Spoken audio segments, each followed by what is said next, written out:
Hello friends, आप लोग कैसे हैं। मैं भूषण सर एएससी क्लासेज में आप लोगों का स्वागत है। एएससी यूट्यूब चैनल पर आप लोगों का स्वागत है। सबसे पहले हम लोग प्रीवियस क्लास में देख लिए थे, जो क्लास 1 था ईवीएस का इम्पोर्टेंट चैप्टर, उसी का सीरीज को आगे करते हुए क्लास 2 में हम लोग एक और महत्वपूर्ण चैप्टर के बारे में जानने जा रहे हैं। महत्वपूर्ण चैप्टर है जो आपके सीटेट के लिए बहुत ही इम्पोर्टेंट है। जो चैप्टर है आपका, ये महत्वपूर्ण जो चैप्टर आपको बताने जा रहे हैं वह है पर्यावरण शिक्षण की विषय वस्तु एवं विधियाँ।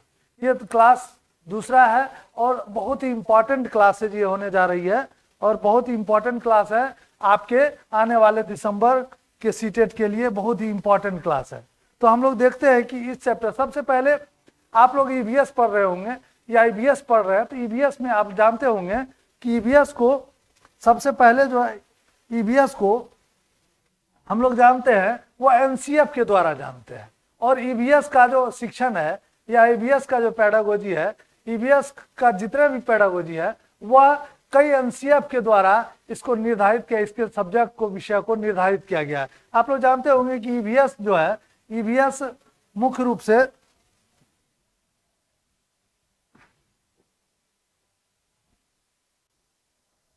ईवीएस मुख्य रूप से एनसीएफ के द्वारा पढ़ाया जा रहा है या एनसीएफ के द्वारा ही इसको आगे बढ़ाया जा रहा है। तो सबसे पहले जो हम लोग ईवीएस की बात करते हैं तो ईवीएस में हम लोग देखेंगे कि किस तरह से ईवीएस में हम लोग देखेंगे किस तरह से शिक्षण विधियां जो है वह एनसीएफ के द्वारा तय की गई।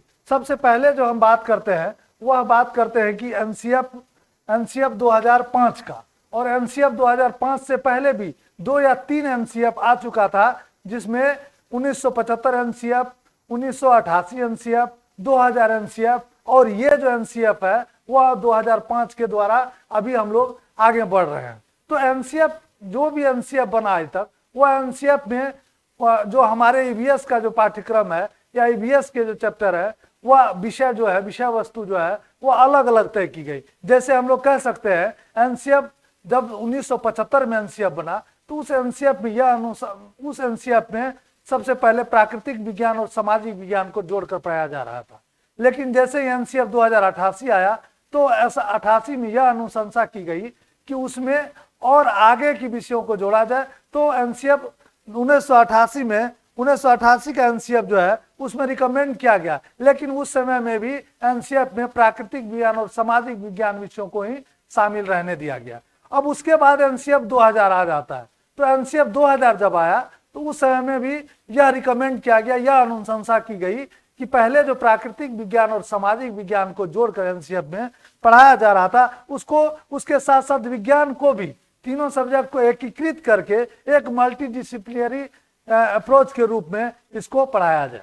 तो इस तरह का रिकमेंड कब आया कि 2000 में आया। और 2000 में रिकमेंड आने का यह सबसे बड़ा कारण था कि पहले जो विषय पढ़ाए जाते थे, जैसे हम लोग अभी भी जानते हैं कि ईवीएस जो है वह क्लास 1 और 2 में नहीं पढ़ाया जाता, लेकिन क्लास 1 और 2 में भी पढ़ाया जाता है एनसीएफ। तो ईवीएस, तो हम लोग देखेंगे कि किस तरह से क्लास 1 और 2 में कौन कौन सा विषय को शामिल करके ईवीएस को पढ़ाया जाता है, और क्लास 3, 4 और 5 में कौन कौन सब्जेक्ट शामिल करके ईवीएस को पढ़ाया। तो पहले हम बताएं कि जब हमारा 1975 का एनसीएफ था, 1975 का एनसीएफ जब हुआ था तो उसमें हम लोग आपको बताएं कि प्राकृतिक विज्ञान और सामाजिक विज्ञान और प्लस सामाजिक विज्ञान को जोड़कर पढ़ाया जा रहा था। लेकिन जैसे ही एनसीएफ हमारा एनसीएफ 1988 आ गया तो 1988 को इसी तरह से रहने दिया गया कि प्राकृतिक विज्ञान को किसके, सामाजिक विज्ञान के साथ। और जैसे ही अब एनसीएफ 2000 आ गया, एनसीएफ 2000 के अंदर हम देखते हैं कि इसमें क्या किया गया कि सबसे पहले इस चीज का रिकमेंड किया गया कि जितने भी विषय अलग अलग पढ़ाए जा रहे थे, जैसे प्राकृतिक विज्ञान हो गया, सामाजिक विज्ञान हो गया, विज्ञान हो गया, तो तीनों को क्या किया जाए, एकीकृत पाठ्यक्रम के रूप में पढ़ाया जाए। एकीकृत पाठ्यक्रम के एकीकृत विषय के रूप में। यानी कहने का मतलब था कि एकीकृत कर समाज प्राकृतिक विज्ञान को भी, सामाजिक विज्ञान को भी और विज्ञान को भी, तीनों को जोड़कर उसको एक ईवीएस के माध्यम से ईवीएस में डालकर पढ़ाया जाए। तो इस तरह से जो 2000 का एनसीएफ आया वह एक इंटीग्रेटेड या हम कह सकते हैं उसको मल्टीडिसिप्लिनरी अप्रोच के तहत इसको पढ़ाए जाने की अनुशंसा की गई।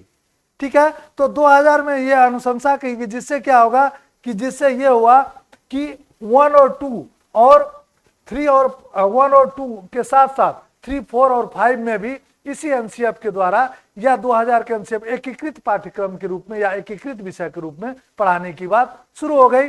अब नेक्स्ट जो आता है उसके बाद जो हम अभी कर रहे हैं एनसीएफ 2005। तो एनसीएफ 2005 में क्या हुआ, एनसीएफ 2005 जब हम बात करते हैं एनसीएफ 2005 की, तो इसके अंतर्गत हम लोग देखते हैं कि इसमें एक रचनात्मक विषय के रूप में या ईवीएस को पढ़ाया जाने लगा। एनसीएफ 2000 जो अभी भी चल रहा है, एनसीएफ 2005 में क्या किया गया कि रचनावाद पर आधारित जो है वह ईवीएस को पढ़ाया जाने लगा, जो अभी हम लोग कर रहे हैं। तो अब हम जो है वह सब्जेक्ट पर आ जाते हैं कि सब्जेक्ट किस तरह से कि एनसीएफ 2005 में क्या क्या चीज दिया हुआ है। तो सबसे पहले हम आते हैं इस पर कि लिखा हुआ है कि यहाँ देखिए कि पर्यावरण शिक्षण की विषय वस्तु एवं विधियां। तो पर्यावरण शिक्षण की, इससे पहले हम सिलेबस में भी बताए थे कि पर्यावरण शिक्षण की कुछ विषय वस्तु है, और जिसके बारे में हम बताए थे कि एनसीईआरटी के बुक में भी, कई बुक में इस तरह से दिया हुआ है कि ईवीएस का जो है वह विषय वस्तु क्या है, वह 6 थीमों पर आधारित है। आपको एनसीईआरटी में स्पष्ट लिखा हुआ है। अदर सब्जेक्ट में भी हम लोग ईवीएस को उसी नजर से देखते हैं कि 6 थीमों पर आधारित विषय वस्तु है, वही एनसीएफ 2005 के अनुसार है। तो आज हम लोग उसी चीज को आगे विस्तार पूर्वक जानेंगे। अब हम लोग देखते हैं कि पर्यावरण शिक्षण, यहाँ जो है पर्यावरण शिक्षण और विषय वस्तु एवं विधियां। तो इसमें सबसे पहले देखिए कि पर्यावरण को अभी हम बताएं कि एनसीएफ 2005 में जो 2000 में अनुशंसा की गई थी एक एकीकृत पाठ्यक्रम की, तो उसी आधार पर हम आगे बढ़ते हैं। यहाँ का पर्यावरण के अंतर्गत हम विज्ञान, सामाजिक अध्ययन और पर्यावरण से जुड़ी अवधारणाओं और मुद्दों को अलग अलग न देखकर एक समेकित नजरिए से देखते हैं। ये एनसीएफ 2005 के अनुसार कहा गया है कि एक समेकित मतलब एकीकृत नजरिए से हम सभी सब्जेक्ट को, सभी विषयों को देखते हैं। जैसे हम विज्ञान, सामाजिक विज्ञान या पर्यावरण से जुड़ी अवधारणा मतलब कंसेप्ट और मुद्दों को अलग अलग न देखकर एक समेकित नजरिए से देखते हैं। और कह रहा है क्योंकि इन अवधारणा और मुद्दों के बीच एक क्या है, कोरिलेशन, अंतः संबंध है, या यह अंतः संबद्धता कोरिलेटेड है एक दूसरे से। तो यहाँ हम एकीकृत पाठ्यक्रम की बात कर रहे हैं, इसीलिए इन सारे विषयों को एक साथ करके कोरिलेटेड करके पढ़ने की बात एनसीएफ 2005 करती है। उसके बाद कह रहा है कि प्राथमिक स्तर पर पर्यावरण अध्ययन। अब प्राथमिक स्तर पर हम लोग कह रहे हैं, प्राथमिक स्तर पर पर्यावरण अध्ययन की विषय वस्तु का निर्धारण करते समय हमें निम्न विशेषताओं का ध्यान में रखना चाहिए। अब देखिए कुछ इसका इंपॉर्टेंस है, कुछ विशेषता है, कुछ कैरेक्टरिस्टिक है, जिसको ध्यान में रखकर हम प्राथमिक कक्षा में या प्राथमिक स्तर पर हम पर्यावरण अध्ययन का विषय वस्तु का निर्धारण करते हैं। अभी हम इससे पहले जस्ट बताया आपको कि पर्यावरण को पढ़ने के लिए सबसे पहले जो एनसीएफ 2005 आया, जो रचनावाद पर आधारित था, उसमें एक समेकित विषयों को या समेकित कक्षा की बात की गई, जिसमें हम सामाजिक विज्ञान और पर्यावरण से रिलेटेड चीजों को जोड़कर पढ़ेंगे। तो यहाँ पर उसी बात को, तो पहला क्या कर रहा है कि आप जानते होंगे कि जितने भी हम ईवीएस में जितने भी चीज पढ़ रहे हैं वह पूरी तरह से क्या होना चाहिए, बाल केंद्रित है। आप जानते हो हम लोग बाल केंद्रित, बालक को केंद्र में रखकर ही हम इसके सारे विषयों को या सारे थीमों को, सारे विषय वस्तु को जानेंगे। तो पहला जो विशेषता इसका है वह है, अगर आप ईवीएस का क्वेश्चन को अगर सॉल्व करते हैं तो सबसे पहले ये बात हमेशा दिमाग में रखेंगे कि हम बाल केंद्रित देखकर, बालक को केंद्र में रखकर ही उसके क्वेश्चन को सॉल्व करें। जिससे कि आप क्वेश्चन कोई क्वेश्चन अगर आप नहीं भी जानते हैं तो आप पॉजिटिवली उसको बना सकते हैं।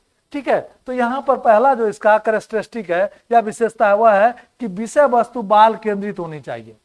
ईवीएस का जो विषय वस्तु हो वह क्या हो, बाल केंद्रित हो। दूसरा कह रहा है कि विषय वस्तु शिक्षार्थियों को प्राकृतिक, सामाजिक, सांस्कृतिक पर्यावरण से जोड़े और उसको एकीकृत तरीके से जोड़े। ये एनसीएफ 2005 आप जानते होंगे रिकमेंड कब किया गया था, ये 2000 में रिकमेंड किया गया था और इसको 2005 में जो एनसीएफ 2005 आया उसमें इसको एकीकृत कर गया, इस रिकमेंडेशन को मान लिया गया। तो यहाँ पर हम लोग देखते हैं कि विषय वस्तु शिक्षार्थियों को प्राकृतिक, सामाजिक, सांस्कृतिक पर्यावरण से जोड़े और उसको एकीकृत तरीके से जोड़कर इसको पढ़े। अब देखिए ये बात जो है, ये बात कब किया गया था, एनसीएफ 2000 में किया गया था और 2005 से इसको लागू कर दिया गया कि एकीकृत तरीके से इसको पढ़ना है। ठीक है, अब नेक्स्ट देखते हैं कि और इसका क्या क्या विशेषता है, इसका और विशेषता क्या क्या महत्वपूर्ण विशेषता। अब देखते हैं महत्वपूर्ण विशेषता में। अब कह रहा कि विषय वस्तु शिक्षार्थियों को मानसिक स्तर के अनुकूल हो। आप लोग जानते होंगे हम लोग प्राथमिक स्तर के बच्चों को पढ़ा रहे हैं या प्राथमिक स्तर के बच्चों को, तो उस स्तर के बच्चों का जो मानसिक लेवल होता है उसी के अनुकूल विषय वस्तु को पढ़ाया जाना चाहिए। ठीक है, तो ये तीसरा पॉइंट हो गया। चौथा कह रहा है कि विषय वस्तु शिक्षार्थियों पर्यावरण के प्रति सरोकार उत्पन्न करे, मतलब वो मोटिवेट हो, वह जागरूक हो उसके प्रति उसको रुचि जागृत हो। तो इस तरह से विषय वस्तु विद्यार्थियों के या शिक्षार्थियों के पर्यावरण के प्रति उसका वह रिलेटेड हो, कोरिलेटेड भी होना चाहिए, जिससे कि उसमें रुचि जागरण हो या रुचि जगे उसको, किसको, कि पर्यावरण के प्रति छात्रों को। अब नेक्स्ट पॉइंट हम देखते हैं। देखिए नेक्स्ट पॉइंट है विषय वस्तु शिक्षार्थियों को उन पद्धतियों और प्रक्रियाओं से अवगत कराए जो समझ या ज्ञान उत्पन्न करने में मदद करते हो। अब कह रहा है कि विषय वस्तु ऐसा होना चाहिए कि शिक्षार्थियों को पद्धतियों और प्रक्रियाओं, मतलब जो उसका रूल्स है, पर्यावरण के जो रूल्स है उसके विषय में उसको जागरूक करे और उसका समझ उसको बढ़ाए। तो ये इसका नेक्स्ट पॉइंट था। अब नेक्स्ट फिर कह रहा है कि विषय वस्तु शिक्षार्थियों को प्रश्न पूछने और खोजने का मौका दे। जैसा कि आप जानते हैं कि बच्चों में बहुत सारे प्रश्न उसके अंदर चलते रहते हैं, तो वह इस तरह से विषय वस्तु शामिल करे, इस तरह का विषय वस्तु उसके पाठ्यक्रम ईवीएस के पाठ्यक्रम में दे कि जिससे बच्चे जो है उसके विषय में कुछ सोच सके, कुछ क्रिएटिविटी। चूंकि जानते होंगे बच्चे नन्हे साइंटिस्ट है, वो किसी चीज पर बहुत ज्यादा विचार करके फिर प्रश्न करते हैं और उसका सॉल्यूशन पाने की कोशिश करते हैं। यहाँ पर हम देखते हैं विषय वस्तु शिक्षार्थियों को प्रश्न पूछने और खोजने का मौका दे। विषय वस्तु ऐसा होना चाहिए कि जिससे वह क्या करे कि प्रश्न पूछने और खोजने का मौका दे। नेक्स्ट पर आते हैं। नेक्स्ट कह रहा विषय वस्तु शिक्षार्थियों में रट कर सीखने की प्रवृत्ति को। आप जानते हैं रटाफिकेशन जो है वह पहले हम लोग कहते थे, हमारे पूर्वज कहते ratification is the best preparation, लेकिन यहाँ ईवीएस में ऐसा नहीं है। अभी के जो एनसीएफ 2005 है वह रटाफिकेशन या रटने पर एकदम जोर देने की बात नहीं करते हैं। रटाना है ही नहीं, उसको समझाना है। तो रटने से रट कर सीखने की प्रवृत्ति को हतोत्साहित करे, ऐसा विषय वस्तु होना चाहिए। नेक्स्ट कह रहा है यह छात्रों के वैविध्यपूर्ण परिवेश पृष्ठभूमि की जरूरतों को पूरा करें। जो विभिन्न तरह के परिवेश जो होता है, विभिन्न तरह के पर्यावरण को वह क्या करे, उस तरह के पर्यावरण को के पृष्ठभूमि को वह पूरा करे, उसके जरूरतों को पूरा करे। इस तरह का वह वैविध्यपूर्ण परिवेश या पृष्ठभूमि की जरूरतों को पूरा करे, ऐसा विषय वस्तु होना चाहिए। तो ये किस तरह के विषय वस्तु का जो विशेषता है उसके विषय में हम लोग बात कर रहे हैं। आप एक बार इसके विषय में भी अपने स्तर से भी देखिए इसको और अच्छे तरीके से इसको समझने का कोशिश कीजिए। अब यहाँ पर और नेक्स्ट जो आ रहा है ये बहुत ही महत्वपूर्ण है ईवीएस के लिए। अगर आप किसी भी चैप्टर को पढ़ते हैं तो ये जो है मुख्य रूप से इसी थीम को लेकर आप आगे बढ़ेंगे और ईवीएस का सारे क्वेश्चन को आप सॉल्व कर सकते हैं, क्योंकि यह बहुत ही इंपॉर्टेंट चैप्टर है इसका और जो आपके विषय या ईवीएस के विषय वस्तु पर आधारित। तो विषय वस्तु का क्या क्या विशेषता है उसी को हम आगे बढ़ा रहे हैं। यहाँ कह रहा है कि यह परिभाषाओं, अब नेक्स्ट जो विषय वस्तु के बारे में कह रहा है, यह परिभाषाओं, शब्दावलियों, अमूर्त अवधारणाओं की व्याख्या न करे। आप लोग जानते हैं अमूर्त अवधारणा जो है वह कर अमूर्त कंसेप्ट जो है उसकी व्याख्या न करे, ऐसा विषय वस्तु तैयार करना चाहिए। अब नेक्स्ट पर आते हैं। यह कह रहा है कि यह हस्तपरक क्रियाकलापों को बढ़ावा दे और सामूहिक क्रियाकलापों को भी। अब सामूहिक रूप से जो हम एक्टिविटी जो बच्चे करते हैं उसको बढ़ावा दे। बच्चे जो है एक दूसरे के साथ मिलकर ज्यादा एक्टिव होते हैं और वह किसी भी चीज को, किसी भी क्रियाकलापों को बहुत ही प्रभावशाली ढंग से करते हैं, वह बहुत ही कॉम्पिटिटिव ढंग से वह उसको सीखते हैं। तो कह रहा है कि यह हस्तपरक क्रियाकलापों को बढ़ावा दे और सामूहिक क्रियाकलापों को भी बढ़ावा दे। अब नेक्स्ट है इसका, यह केवल पाठ्य पुस्तक और शिक्षकों को ज्ञान का एकमात्र स्रोत के रूप में प्रस्तुत न करे। ईवीएस का विषय वस्तु ऐसा हो या विषय वस्तु ऐसा हो जो क्या करे कि पाठ्य पुस्तकों और कह रहा है कि पाठ्य पुस्तकों और शिक्षकों को ज्ञान का एकमात्र स्रोत के रूप में प्रस्तुत न करें। यह भी एक विशेषता है उसका। नेक्स्ट अब जाते हैं, छात्रों को परिवार, समुदाय या अन्य माध्यमों जैसे समाचार पत्रों से ज्ञान अर्जित करने के लिए बढ़ावा दे। अब जानते होंगे कि बच्चे हैं, उसको अपने परिवार से या अन्य माध्यमों, उसके पड़ोस से या समुदाय से, उसके रिलेशन से, सारे माध्यमों से, या उसके साथ साथ जो हम लोग डेली दैनिक जागरण दैनिक समाचार पत्र पढ़ते हैं उसके भी माध्यम से उसे किसी न किसी प्रकार से ज्ञान अर्जन करने की मौका दे या उसको बढ़ाने की कोशिश करे, बढ़ावा दे कि कम से कम वह सामान्य ज्ञान को बढ़ावा देने के लिए दैनिक जो है समाचार पत्रों को पढ़े, ठीक है, या समाचार पत्रों के माध्यम से उसके परिवार के मेंबर्स या रिलेशन के जो मेंबर्स होते हैं या आस पड़ोस के मेंबर उसको प्रोत्साहित करे, ठीक है। तो नेक्स्ट इसके बाद है, इसमें वास्तविक घटनाओं एवं दैनिक जीवन की समस्याओं का समावेश हो कि दैनिक जीवन में पर्यावरण से रिलेटेड किस तरह की समस्याएं आती है, इसके विषय में इस तरह के ज्ञान को भी, इस तरह की बातों को भी उसको जानकारी दे कि जिससे वह परिवेश की समस्याओं को समझ सके और उस समस्याओं का समाधान कर सके। इस तरह का विषय वस्तु होना चाहिए। अब नेक्स्ट जो है बहुत ही इंपॉर्टेंट पॉइंट इसमें कहा गया है कि बच्चों को किस्से, कहानियां, कविताओं और पहेलियों के ओर समावेश हो ताकि विषय वस्तु की एक रास्ता में बदलाव हो। अब देखते हैं हम लोग एक ही चीज को पढ़ा रहे हैं क्लास में, बच्चे बोर हो जाते हैं, तो उस तरह से बच्चों को पढ़ाने के लिए क्या करना चाहिए कि बीच बीच में उसको कहानी, कविता या पहेली के माध्यम से पढ़ाएं जिससे कि वह बच्चे जो है किसी चीज को रुचि लेकर पढ़े। और यहाँ कह रहा उसी चीजों को कि इसमें किस्से, कहानियां, कविता, पहेलियां का समावेश हो ताकि विषय वस्तु की एक रास्ता में बदलाव हो। एक रास्ता, मान लीजिए कोई भी विषय वस्तु हम पढ़ा रहे हैं तो पुनः उसको उस विषय वस्तु पर लाने के लिए बीच में उसको किस्से, कहानियां के माध्यम से उस चीजों पर फिर से लाएं। तो इस तरह से विषय वस्तु ऐसा होना चाहिए जिसमें किस्से, कहानियां, कविता, पहेलियां का समावेशन हो ताकि विषय वस्तु में एक रास्ता में बदलाव हो। और शिक्षार्थियों को आमोद प्रमोद के संग कल्पनाशीलता, अब कल्पनाशीलता मतलब वो उसको सोचने के लिए मौका दे कि वह उस चीज को सोचे, कल्पना करे। तो कल्पनाशीलता और सृजनात्मकता, अब उसका सृजनात्मकता जो क्रिएटिविटी भी उसमें जागृत हो, क्रिएटिविटी का विकास हो तथा स्थानीय एवं वैश्विक स्तर पर संसार की प्रकृति को खोजने का मौका मिले, जिससे वह वैश्विक स्तर पर मतलब अपने पर्यावरण से रिलेटेड जो वैश्विक स्तर को वह उसके संसार के प्रकृति को खोजने का उसको मौका मिले। तो इस तरह के यह विषय वस्तु का विशेषता है और इस तरह का विषय वस्तु को उस ईवीएस के पाठ्यक्रम में या ईवीएस के विषय वस्तु में शामिल करे कि जिससे बच्चे जो है इसके प्रति क्या हो, बच्चे जो है ईवीएस के प्रति रुचि ले और वह संसार की चीजों को एक्टिविटी के माध्यम से जाने। अब नेक्स्ट देखते हैं इसका नेक्स्ट क्या विशेषता है। अब कुछ और विशेषता इसका दिया गया है, वह है कि यह शिक्षार्थियों को भय और पूर्वाग्रहों से मुक्त करे कि इस तरह के विषय वस्तु हो कि जिससे उसको पूर्वाग्रह मतलब जो पहले से जो उसके मन में भ्रांतियां हैं उसको दूर करे और उसको भय, किसी प्रकार का भय नहीं हो, इस तरह के विषय वस्तु को इसमें ईवीएस में शामिल करें। अब नेक्स्ट है विषय वस्तु की भाषा शिक्षार्थियों की बोलचाल की भाषा हो। हम सभी जानते हैं कि बच्चों को शुरू से ही कहा गया कि उसके मातृभाषा में ही उसको शिक्षा देने की बात की गई, तो उसी तरह से कहा जा रहा है कि विषय वस्तु ऐसा हो जो उसका जो भाषा हो विषय वस्तु का वह उसके मातृभाषा या बोलचाल की भाषा हो, जो वह जो भाषा में समझ सके उसी तरह की भाषा को यूज किया जाना चाहिए।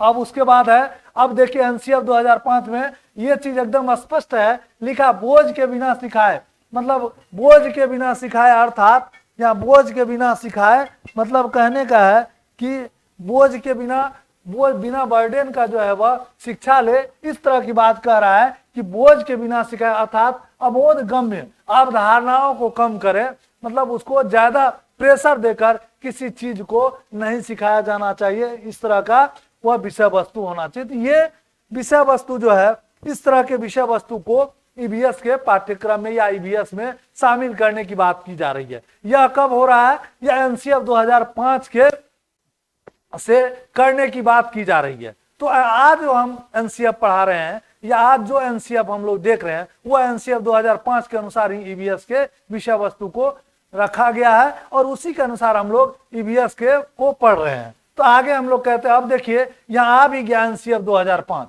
अब एनसीएफ 2005 को हम लोग देखेंगे इसमें किस तरह के विषय वस्तु को शामिल किया गया। और जैसे हम लोग बताया, जैसा कि हम पहले भी बता चुके हैं कि एक एकीकृत पाठ्यक्रम को एकीकृत विषय वस्तु के रूप में इसको उभारने की बात की गई, एकीकृत विषय वस्तु को पढ़ाने की बात की गई। कहाँ? राष्ट्रीय पाठचर्या की रूपरेखा। हम लोग सही तरीके से जाने तो ईवीएस में सबसे मुख्य जो है वो एनसीएफ 2005 ही है। एनसीएफ 2005 को अगर आप समझ गए, एनसीएफ 2005 में के विषय वस्तु को अगर समझ गए तो ईवीएस के किसी भी चैप्टर को समझने में या ईवीएस का किसी भी थीम को समझने में आपको कोई दिक्कत नहीं आएगी, क्योंकि ईवीएस में सबसे पहला और सबसे अंतिम सबसे महत्वपूर्ण वह एनसीएफ 2005 ही है। अब कहते हैं एनसीएफ 2005 जो है वह प्राथमिक स्तर पर पर्यावरण अध्ययन को एकीकृत पाठचर्या क्षेत्र के रूप में पढ़ाए जाने की सिफारिश की है। एनसीएफ क्या की है कि प्राथमिक स्तर पर पर्यावरण अध्ययन को एक एकीकृत पाठचर्या के रूप में, हम आपको कई बार अभी बता चुके हैं कि एकीकृत मतलब क्या हो गया कि इसके साथ साथ इसको प्राकृतिक विज्ञान हो, चाहे सामाजिक विज्ञान हो, चाहे विज्ञान हो, सभी को एकीकृत करके ईवीएस के अंदर डाल करके उसको पढ़ाने की बात की जा रही है। ये कौन कह रहा है? एनसीएफ 2005 कह रहा है, जो अभी चल रहा है। भले अब न्यू एनसीएफ आने की बात हो रही है तो 2022 एनसीएफ या 2020 एनसीएफ की बात नहीं कर रहे हैं, हम बात कर रहे हैं 2005 की। तो 2005 में एक एकीकृत पाठचर्या क्षेत्र के रूप में पढ़ाए जाने की सिफारिश की, ताकि अलग अलग विषयों को शामिल किया जा सके, ताकि अलग अलग विषयों को शामिल करके एक एकीकृत रूप से उसको पढ़ाया जाए। ठीक है। अब जिसमें क्या है, जिसमें पाठचर्या का भार कम हो और अधिगम जो है सार्थकता पूर्वक हो। यहाँ कहने का सार्थकता पूर्ण हो, कहने का मतलब है कि अगर अलग अलग विषयों को एक साथ शामिल करते हैं तो उससे क्या होगा, पाठचर्या का भार भी कम होगा बच्चों को, और उसमें क्या होगा कि अधिगम भी जो है ना वह एक सार्थक अधिगम या एक पॉजिटिव अधिगम, पॉजिटिव लर्निंग होगा। इस तरह के बात एनसीएफ 2005 कर रही है। और सब देखते हैं एनसीएफ 2005 में आगे क्या क्या बताया गया है एनसीएफ 2005 में। अब और कह रहा है एनसीएफ 2005 जो है कक्षा 1 और 2 के लिए पर्यावरण अध्ययन की पुस्तकों की अनुशंसा नहीं करती है। हम आपको शुरू में ही बताए कि 1975 में जो है एनसीएफ 1975 जब आई थी तो उस समय में ये पाठ्यक्रम 1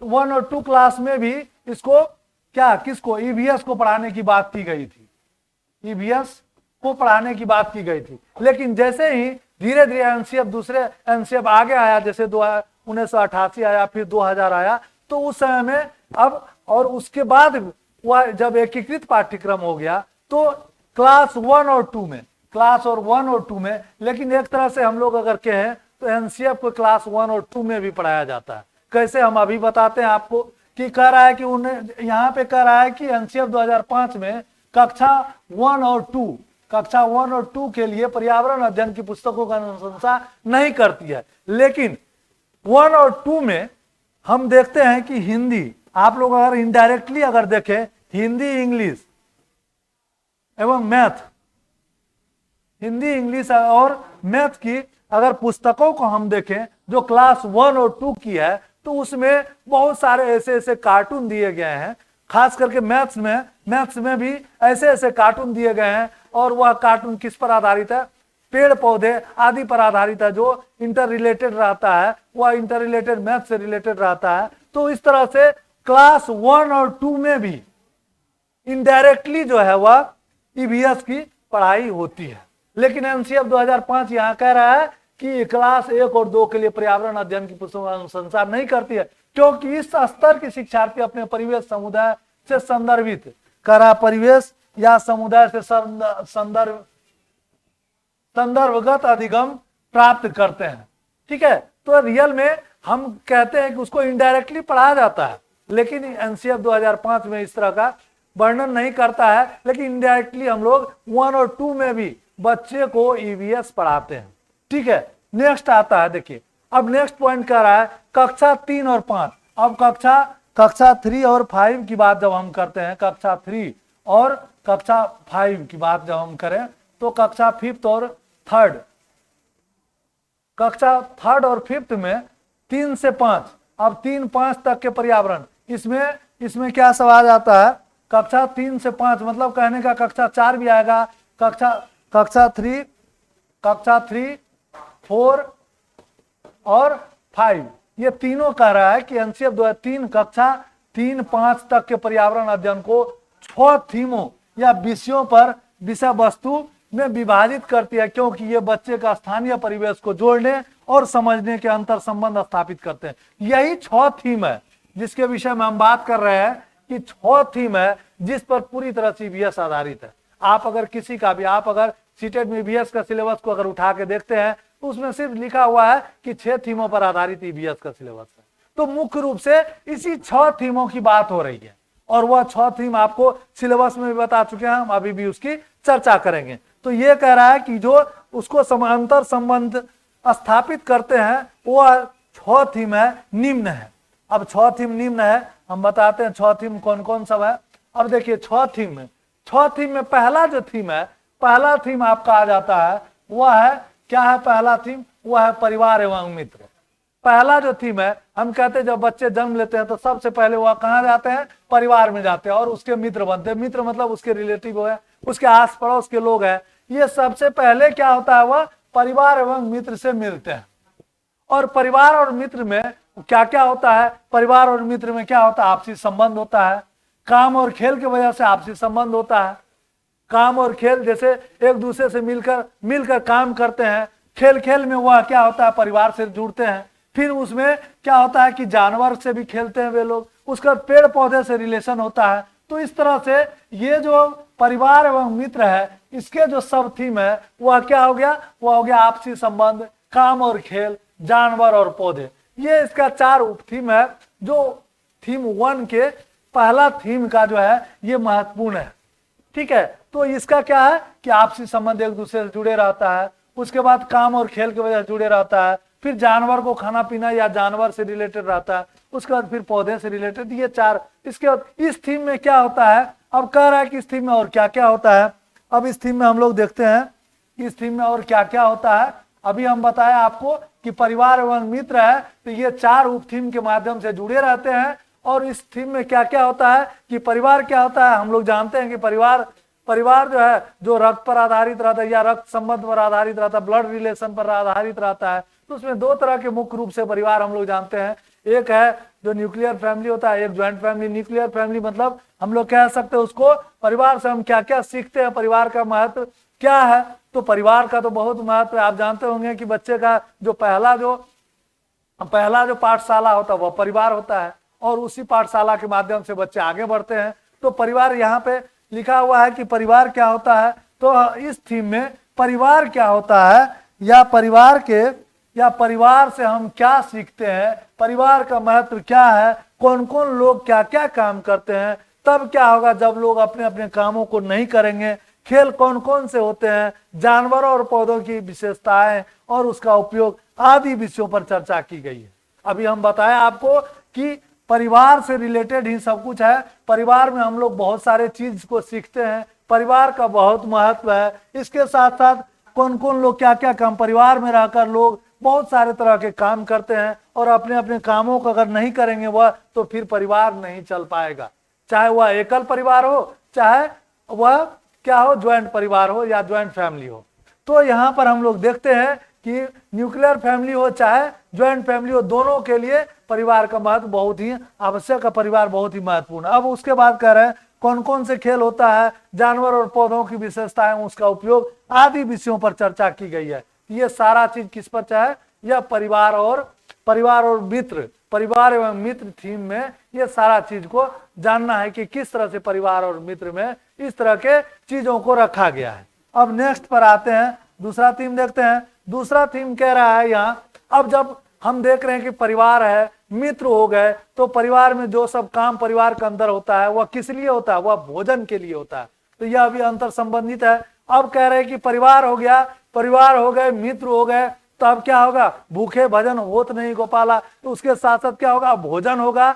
तो भोजन क्या है, भूखे भजन, भूखे जो है भजन होत नहीं गोपाला, तो कहने का मतलब उसके लिए भोजन की आवश्यकता होती है, जिसको फूड कहते हैं। तो दूसरा महत्वपूर्ण थीम है भोजन है। इसमें हम लोग देखेंगे या कि भोजन में क्या क्या हो सकता है। भोजन में, इस थीम में भोजन के स्वाद, उसके पाचन, भोजन के स्वाद, उसके पाचन, विभिन्न प्रकार के भोजन, कुछ फल सब्जियां जो बाहर से आई, भोजन पकाने के तरीके एवं संरक्षण आदि विषयों पर चर्चा की गई है। तो ये भोजन से रिलेटेड बहुत सारे कुछ क्वेश्चन आपको बताएंगे हम। इसके अलावा भी कि भोजन में कौन कौन सा न्यूट्रिएंट्स पाए जाते हैं, जब और भोजन से क्या क्या बेनिफिट्स होता है, किस तरह से भोजन आवश्यक है मनुष्य के लिए या बच्चों के लिए। तो इस तरह के विषय बात हम जो है ये भोजन थीम में पढ़ेंगे। अब नेक्स्ट है, उसके बाद भोजन हो गया, परिवार मित्र हो गया, पहले परिवार मित्र हुआ, फिर भोजन हो गया। उसके अलावा अब तीसरा जो महत्वपूर्ण थीम है वह है पानी या जल या वाटर। इसको पानी या जल, जिसको इंग्लिश में वाटर कहते हैं, तो पानी या जल। अब इस थीम के अंतर्गत हम पानी का, आज जो पानी का महत्व है और पहले भी था, आज धीरे धीरे पानी हम लोगों का पीने का पानी घटते जा रहा है। तो पूरे पृथ्वी पर पूरे जितना भी पानी है उसका 2% पानी हम लोगों को पीने के लिए रह गया। तो पानी के महत्व को जानेंगे, पानी की कमी और प्रदूषण से होने वाली समस्याओं, पानी के स्रोतों और उनका संरक्षण, जल जनित रोगों के विषय में भी चर्चा की गई। इसके अंतर्गत क्या किया गया, जितने तरह के जल जनित रोग है, बहुत सारे ऐसे रोग है जो अच्छे जल के नहीं ग्रहण करने से या अच्छे पानी के नहीं पीने से कई तरह की बीमारियां होती है। तो उस तरह की बीमारियों के बारे में इसमें हम लोग जानेंगे, जो यह महत्वपूर्ण थीम है। ठीक है, तो ये हो गया इसका, ये सारा एनसीएफ पर आधारित है। ठीक है, अब हम नेक्स्ट थीम पर आते हैं। अब देख लिए हम लोग, पहला तो परिवार मित्र हो गया, उसके बाद परिवार मित्र हो गए, उसके बाद भोजन हो गया, भोजन के साथ साथ अब पानी हो गया। अब पानी जब हम पी लिए तो उसके बाद हम लोग क्या करेंगे, अब कहीं रहने की जुगाड़ करेंगे। जैसे हमारे पूर्वज रहते थे, सबसे पहले जहां पानी और भोजन की व्यवस्था होती थी वहीं अपना आवास बनाते थे। तो उसी तरह से जो नेक्स्ट थीम है यह क्या है, नेक्स्ट थीम हमारा शेल्टर है, जिसको आवास कहते हैं। और आवास जो है बहुत ही जरूरी, आवास अगर नहीं होगा तो फिर हम लोग खा पी के सोएंगे कहाँ, हम लोग जाएंगे, हम जानवरों से कैसे बच पाएंगे, या अगर हमारे घर नहीं रहेंगे तो हम लोग कैसे आगे अपने जीवन को बढ़ाएंगे। तो आवास के अंतर्गत हम लोग देखेंगे, इस थीम के अंतर्गत हम कई विभिन्न तरह के आवास, जैसे राजस्थान का आवास कैसा है, या हिमाचल प्रदेश का आवास कैसा है, पूर्वोत्तर राज्यों का आवास कैसा, असम में किस तरह के घर बनते हैं। तो इस तरह के आवास के विषय में हम लोग जानेंगे। लोगों का किस तरह का रहन सहन है, उसका पहनावा क्या है, उसका प्राकृतिक आपदाओं से निपटने के लिए वह क्या क्या काम करते हैं, किस तरह के घर में वह किस तरह के घर बनाते हैं कि जिससे उसके वह प्राकृतिक आपदाओं से निपटने के लिए भी वह तैयार रहते हैं। इस तरह का कैसा घर होना चाहिए जिससे कि वह प्राकृतिक आपदाओं से भी वह निपट सके। तो इस तरह से आवास ही बहुत ही महत्वपूर्ण थीम है, और आवास के माध्यम से वह इन सारे चीजों को करते हैं। कि आवास में कई तरह के आवास हैं, हम बताएंगे कि असम के आवास को क्या कहा जाता है, राजस्थान में लोग किस तरह के आवास में रहते हैं, हिमाचल प्रदेश में किस तरह के आवास में रहते हैं। तो ये हो गया आपका आवास का। अब हम आ जाते हैं नेक्स्ट जो थीम है, इसका सबसे महत्वपूर्ण थीम। हम कह रहे हैं कि आप देख लीजिए कि परिवार मित्र हो गया, भोजन हो गया, उसके बाद पानी हो गया, उसके बाद आवास भी हो गई। तो अब वो लोग क्या करेंगे कि एक ही जगह पर रहते रहते सबका मन ये हो जाता है, तो हम लोग क्या करेंगे उसको, या बच्चे जो है वह एक जगह अगर आप पूरी तरह से रखते हैं तो वह क्या करते हैं, फिर वह उसको बोर होने लगता है, तो उसको हम लोग क्या करते हैं, घुमाने ले चलते हैं। उसी तरह से घुमाने के क्रम में हम यात्रा की बात करते हैं। तो यात्रा के कितने तरह के यात्रा, हम लोग कैसे कैसे यात्रा करते हैं, उसके सारे विषयों के बारे में। अब यात्रा के क्रम में ही कई यात्री बाहर से आए, हम लोग देखे इतिहास में भी कई तरह के यात्री आए यहाँ पर, वो अपने देश के संस्कृति को हमारे देश की संस्कृति मिलाए, वहाँ की चीजों को यहाँ बताए, यहाँ की चीजों को वहाँ बताए, अपने यात्रा विवरण में कई तरह की बातें वह लिख के चले गए। तो यहाँ पर हम लोग देखेंगे इस थीम के अंतर्गत विभिन्न यात्रियों के अनुभवों, पुरानी ऐतिहासिक इमारतों के डिजाइन, धातुओं के प्रयोग आदि विषयों पर भी चर्चा की गई है।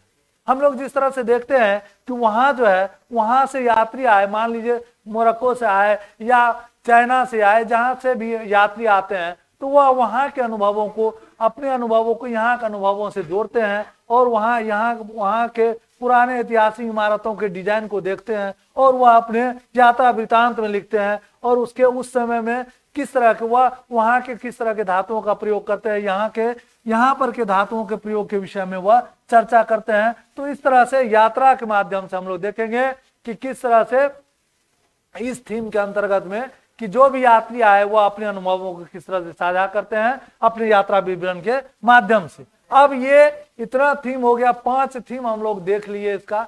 5 थीम में पहला क्या था, परिवार एवं मित्र। दूसरा क्या था, वह दूसरा भोजन था। तीसरा हो गया पानी। चौथा हो गया यात्रा आवास। और 5वां हो गया आपका यात्रा। तो ये 5 जो है 5 महत्वपूर्ण थीम हो गया आपका। और छठा थीम है, अब जब हम यात्रा कर लेते हैं, सब कुछ करके आते हैं, अब लगता है कि अब बैठे क्या करेंगे, कुछ ना कुछ काम करते, तो घर में कुछ ना कुछ या अपने आवास में कुछ ना कुछ करते हैं, तो हम कहते हैं इसको हम चीजें कैसे बनाते हैं। तो चीजें हम कैसे बनाते हैं इसके विषय में भी इसमें हम लोग इस थीम के अंतर्गत हम देखेंगे कि विभिन्न तरह के अवधारणाओं में प्रयुक्त तकनीक, विभिन्न तरह के तकनीक को जोड़कर नए नए चीज बनाएंगे। विभिन्न तरह के तकनीकों का प्रयोग करके, जैसे तकनीक या प्रक्रियाएं या प्रयोगों आदि पर चर्चा की गई इस थीम के माध्यम से। अब इसके अलावा कई तरह के नए नए चीजों का भी प्रयोग करते हैं, कई नए चीज बनाते हैं। तो ये हो गया। अब हम देख लिए कि 6 थीम है। इन 6 थीमों के माध्यम से, ये 6 थीम जितने भी है वह क्या है, यह उपरोक्त थीमों के साथ साथ एनसीएफ 2005 उपरोक्त लिखित पर्यावरण अध्ययन विषय वस्तु की विशेषताओं की भी संतुष्टि करती है। तो यहाँ इतने 6 थीम में जितने विशेषताएं हम देख लिए, ये 6 थीम में जिन जिन विशेषताओं को हम पढ़ेंगे, इसके अलावा भी जो एनसीएफ जो है 2005 पर्यावरण अध्ययन के लिए कई तरह के अलग विशेषताएं की संतुष्टि की है, जिसको हम ऊपर के थीमों से पहले ही हम उस विशेषताओं को देख लिए हैं। यह बहुत ही महत्वपूर्ण है। अगर इन थीमों को बार बार पढ़ना है तो इस क्लास को बार बार आप देख सकते हैं। आपको रिकॉर्डेड क्लास जो है अवेलेबल ही है, आप देख सकते हैं इसको। और यह बहुत ही महत्वपूर्ण है, आप इसको बार बार देखें, जिससे कि आपको ईवीएस के अन्य कई चैप्टरों को पढ़ने में या अन्य विषयों को पढ़ने में कहीं कोई दिक्कत नहीं आएगी। ठीक है, तो अब आगे देखते हैं। आगे हम देखते हैं अब जो है कुछ जो है शिक्षण के सिद्धांत है। अब शिक्षण के महत्वपूर्ण सिद्धांत है। यहाँ पे हम लोग ईवीएस शिक्षण के कुछ महत्वपूर्ण सिद्धांत को देखेंगे। अब इसमें पहला जो है क्रियाशीलता का सिद्धांत है। हम लोग जानते हैं किसी भी चीज को करके सीखने पर या प्रैक्टिकली जब हम करते हैं तो वह बहुत ही ज्यादा प्रभावशाली होता है। जैसे हम बच्चे को भी कहते हैं कि लर्निंग बाय डूइंग कराना चाहिए, मतलब कि क्रिया कराकर वह उसको कोई भी चीज सिखाना चाहिए या प्रैक्टिकल के माध्यम से उसको सिखाना चाहिए। मतलब गति क्रिया विधि के माध्यम से अगर बच्चे सीखते हैं तो वह अपने प्रभावशाली ढंग से और कभी उसको भूलते नहीं है। यहाँ पर है क्रियाशीलता का सिद्धांत। इस सिद्धांत का मुख्य उद्देश्य क्या है, करके सीखना। मतलब अगर वह कोई चीज को करके सीखता है तो वह ज्यादा प्रभावशाली होता है और वह कभी भूलता भी नहीं। शिक्षार्थी जब करके सीखता है तब उसका ज्ञान जो है अस्थायी हो जाता है उस विषय में, वह करके सीखेगा। जैसे हम लोग कहते हैं थ्योरी हम पढ़ा दिए और जब बाहर घूमने गया, वह बाहर देख के आया, उस चीज को वह कभी नहीं भूलता है। भले हम लाख बार थ्योरी को पढ़ा दिए, लेकिन जब तक वह बाहर नहीं जाएगा, इसीलिए हम लोग बच्चों को क्या करते हैं, टूर प्रोग्राम करवाते हैं। और टूर प्रोग्राम के माध्यम से बच्चे बाहर की चीजों को देखते हैं। वह भिन्न भिन्न तरह के चीजों को, भिन्न भिन्न तरह के पहाड़ों को देखते हैं, भिन्न भिन्न तरह के पेड़ पौधों को देखते हैं और तब वह जाकर अपने कल्पना में लेते हैं और उसको वह कभी भूलते नहीं है। तो कहा जाता है कि करके सीखने पर जोर दिया जाता है। यह सिद्धांत विद्यार्थियों को वास्तविक अवलोकन को भी बढ़ावा देता है। इस सिद्धांत से शिक्षार्थी में आलोचनात्मक चिंतन भी उसमें होता है। मतलब कि वह उसके फायदे और उसके कई तरह के लाभ और हानि के विषय में वह सोचते हैं, आलोचना करते हैं, आलोचनात्मक चिंतन करते हैं और चिंतन करने के बाद कई तरह के समस्याओं का समाधान वह ढूंढते हैं। समाधान के लिए क्षमता का विकास होता है कि अगर वह कई तरह का समस्या का समाधान वह खुद कर लेता है। और वह कब करता है, जब वह क्रियाशील होता है, वह जब करके सीखता है तो वह कई तरह के समस्याओं का समाधान कर लेता है या उसके क्षमताओं का विकास हो जाता है। तो शिक्षार्थी जितना ज्यादा क्रियाकलापों में लिप्त होगा उसका ज्ञान उतना ही बढ़ेगा।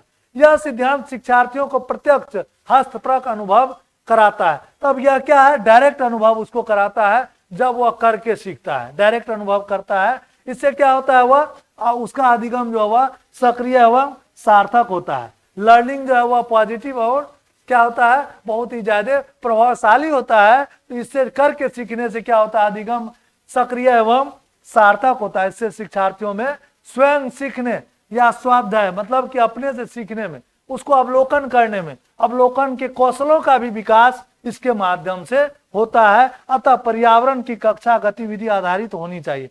यहाँ कहा जा रहा है कि पर्यावरण की कक्षा कैसे होना चाहिए, वह गतिविधि पर आधारित मतलब क्रिया पर आधारित होना चाहिए। कि जैसे हम लोग एक्टिविटी के माध्यम को और ज्यादा जितना ज्यादा बढ़ाएंगे उतना ज्यादा बच्चे उसको प्रभावशाली ढंग से सीखेंगे। तो ये जो क्रियाशीलता का सिद्धांत है यह बहुत ही महत्वपूर्ण सिद्धांत है ईवीएस के शिक्षण के लिए। और नेक्स्ट सिद्धांत इसका देखते हैं। अब नेक्स्ट सिद्धांत इसका क्या है, नेक्स्ट सिद्धांत हम देख लेते हैं। इसका नेक्स्ट है आपका रुचि का सिद्धांत। अब ये तो एकदम इंपॉर्टेंट है कि आप जानते होंगे कि अगर किसी भी चीज को करने में अगर बच्चों को रुचि नहीं होगा तो आप लाख कोशिश कर लीजिए, बच्चे उसको नहीं कर सकते हैं। तो इसको भी कहा जा रहा है कि इस तरह के सिद्धांत को अपनाना चाहिए कि बच्चे उसमें रुचि ले। अब देखिए, हमको कई बार तभी से ईवीएस के बारे में हम बता रहे हैं कि जब तक बच्चों को रुचि नहीं होगा, आप देखे होंगे कि जिसमें बच्चों को बहुत रुचि हो, आजकल जो है मोबाइल में बहुत ज्यादा रुचि होती है बच्चों को, तो मोबाइल से आपसे ज्यादा जानकारी मोबाइल का बच्चों को हो जाती है। तो जिसमें बच्चों को बहुत ज्यादा रुचि होती है उस चीज को वह सीखने में बहुत ही एक्टिव रहते हैं और वह बहुत ही प्रभावशाली रूप से ढंग से वह सीख जाते हैं। यहाँ पर हम देखते हैं कि इस सिद्धांत का मुख्य उद्देश्य है शिक्षार्थियों अधिगम के प्रति रुचि पैदा करना। वह अगर रुचि अधिगम के प्रति, लर्निंग के प्रति उसका रुचि पैदा हो, जिसमें जिज्ञासा उत्पन्न करना है। अब जिसमें जिज्ञासा भी, उसको क्यूरियोसिटी को उत्पन्न करना है, ऐसा चीज उसको दे। जैसे हम बताए आपको, कहानी कविता के माध्यम से उसको रुचि पैदा करे, ईवीएस के उस विषय में रुचि पैदा करे, जिससे वह उस विषय को और ज्यादा जानने के लिए वह क्या हो कि आगे हो, वह उसमें जिज्ञासा उसमें उत्पन्न हो। तो इस तरह के विषय वस्तु में पाठ्यक्रम शामिल करे कि वह क्या करे कि वह उसमें रुचि ले। अब नेक्स्ट, अतः पर्यावरण विषय वस्तु ऐसा होना चाहिए जिससे शिक्षार्थी उसमें रुचि ले। और किस्से कहानियां भी बताया आपको कि किस्से कहानियां, कविता, पहेलियां आदि को पर्यावरण अध्ययन में शामिल करके उद्देश्य भी विषय वस्तु को रोचक बनाना है। या अब देखिए यहाँ पे कह रहा है कि किस्से कहानियां, कविता, पहेलियां आदि को पर्यावरण अध्ययन में शामिल करने से क्या होगा कि वह पर्यावरण का उद्देश्य भी विषय वस्तु को रोचक बनाता है। तो बनाना है, क्या करना है कि पर्यावरण का मुख्य क्या उद्देश्य है कि विषय वस्तु को रोचक बनाना है। या हम कह सकते हैं कि किस्से कहानियां क्यों करते हैं, क्योंकि किस्से कहानियां से क्या होगा, बच्चे में रुचि पैदा होगा और वह रुचि के माध्यम से वह क्या करेंगे, पर्यावरण को अच्छे तरीके से अध्ययन करेंगे और पर्यावरण के विषय में जानेंगे। और इसके अलावा उसमें आमोद प्रमोद भी, इंटरटेनमेंट भी होगा, जिससे कि वह अपने कल्पनाशीलता को और आगे बढ़ाएगा और वह उसमें कल्पनाशीलता जगेगा। इसके साथ साथ उसका सृजनात्मकता का भी विकास होगा। ये आपका रुचि का सिद्धांत है, जो बहुत ही इंपॉर्टेंट सिद्धांत है। ईवीएस के शिक्षण में, ईवीएस के विषय वस्तु को जानने में यह रुचि का सिद्धांत बहुत ही महत्वपूर्ण है। इसके बाद हम लोग नेक्स्ट सिद्धांत देखते हैं। इसका जो नेक्स्ट सिद्धांत है वह देखिए, अब कह रहा है कि प्रेरणा या अभिप्रेरणा, मोटिवेशन। हम देखते हैं कि अगर आप कोई भी चीजों में अगर मोटिवेट करते किसी चीजों में, तो जो बच्चे निगेटिव सोचते हैं वह भी पॉजिटिव सोचने लगता है। इस तरह के कई तरह के एग्जाम्पल हमारे इतिहास में भरे पड़े हैं। आप जानते हो कई तरह के महापुरुष जो है मोटिवेटेड, आजकल देखते हैं यूट्यूब पर या कई तरह के सोशल मीडिया पर इस तरह के मोटिवेट सेंटेंस सब आते रहते हैं, जिसको पढ़कर या हम लोग क्या होते हैं, ज्यादा मोटिवेट होते हैं। इसी तरह से मोटिवेट का जो सिद्धांत है या प्रिंसिपल ऑफ मोटिवेशन जो है, अभिप्रेरणा का सिद्धांत, वह भी बहुत ही महत्वपूर्ण है। अब कह रहा प्रेरणा अभिप्रेरणा किसी भी शिक्षण का मुख्य केंद्र होता है, केंद्र बिंदु होना भी चाहिए, ठीक है। तो अभिप्रेरणा वह सिद्धांत है जो शिक्षण को लक्ष्य निर्देशित बनाता है कि शिक्षण जो है वह किस तरह से एक प्रभावशाली हो, यह प्रेरणा के माध्यम से होता है। तो कहना अभिप्रेरणा शिक्षार्थी को आंतरिक बल जो है आंतरिक बल को बढ़ाता है और आंतरिक बल को बढ़ाकर वह उसको और ज्यादा प्रभावशाली, शिक्षण को और ज्यादा प्रभावशाली बनाता है और ज्यादा प्रभावशाली बनाकर वह उसको उसमें रुचि उत्पन्न होता है। अब कह रहा है कि जिससे वह निरंतर क्रियाशील बना रहता है, अभिप्रेरणा के माध्यम से अधिगम के प्रति भी रुचि उत्पन्न होती है। उसमें नैतिक, चारित्रिक और सांस्कृतिक मूल्यों का विकास होता है। क्या विकास होता है उसमें? देखिए, उसमें नैतिक, चारित्रिक और सांस्कृतिक मूल्यों का भी विकास होता है मोटिवेशन के माध्यम से। तो आज के क्लास में आज का क्लास आपको कैसा लगा आप कमेंट करिए, इसको लाइक और शेयर कीजिए, और अगर आप इसको सब्सक्राइब करते हैं, हमारे चैनल को सब्सक्राइब करते हैं, तो आपको नए नए वीडियो देखने के लिए मिलेंगे, उसका नोटिफिकेशन आपको मिल जाएगा। इस तरह से हम इस क्लास को यहीं समाप्त करते हैं। नेक्स्ट जो इसका सिद्धांत है, नेक्स्ट सिद्धांत जो है वह हम आपको अगले क्लास में बताएंगे, और इसके साथ साथ इसके कुछ महत्वपूर्ण क्वेश्चन भी हम बताएंगे। इस चैप्टर से रिलेटेड या इससे रिलेटेड जो क्वेश्चन होगा उसको भी हम आपके सामने लाएंगे। तब तक आप लोग जो है इस प्रिंसिपल को या आपके होमवर्क के रूप में रहा कि इस तरह के जो सिद्धांत है या एनसीएफ का जो बात हम आपको बताए हैं उसको आप करके रखेंगे, और नेक्स्ट क्लास में हम लोग फिर मिलते हैं। Thank you.